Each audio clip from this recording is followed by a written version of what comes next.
Село Кытай в Ленинском районе сейчас выглядит удручающе. Пустующие дома, разбитые улицы, разваленные фермы.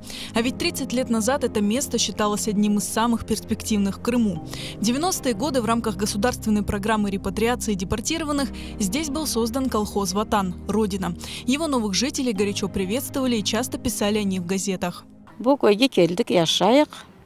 1996 жылдан. Балаларымыз мұнда осты оқыды. Біз Қырымға 75 сенесі вербовкамен келдік. Қырымға келген соң бір-екі чекіштірділер пропискасыз. Hem прописка етердер, hem шығарырдер. 15 суткая қапардер о вақытлері. Бұл көйе 80-ci senesi evlenip түштім.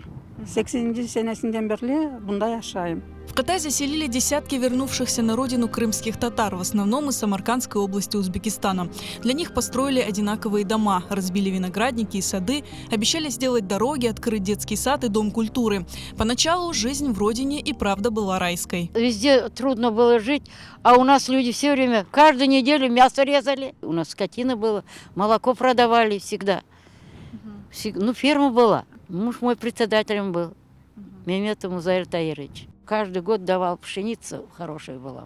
Корову много молока давали, породистые коровы были, все у нас было. Но со временем финансирование этого проекта забросили. Колхоз развалился, землю разделили на паи между жителями. Самые предприимчивые разобрали свои дома на стройматериалы и построились в других селах. Там парк должен был. Тут дома вот так все было. Вот до туда уже были дома вырыты. Сейчас в селе нет условий для комфортной жизни. Из всех достопримечательностей вышка связи и новопостроенный ФАП, который, правда, пока так и не заработал. Работы нет, жители выживают за счет огородов и хозяйства. Молодежь ездит на работу в Керчь. В селе нет ни одного магазина. Хлеб и другие продукты привозит автолавка. Перспектива yok, bir şey yok bunda. Gazımız yok. Mına yollar göresi 30 yıldan beri bir kırışımız. Yollarını yapmak için bizim koyumuzda. Bir ne administrasyadan ne bir şeyden bireler bize gelip bakkanlar da yok, gelip de yardım etkenleri de yok. 94'ten beri yaşayıq. Onun için her yerde gaz var, Чистополье, Горностаевка, вот табриде bu koyumuzda yoktur gaz. Ondan pek kıynalıyıq. Bu ağaç, kömür, bu В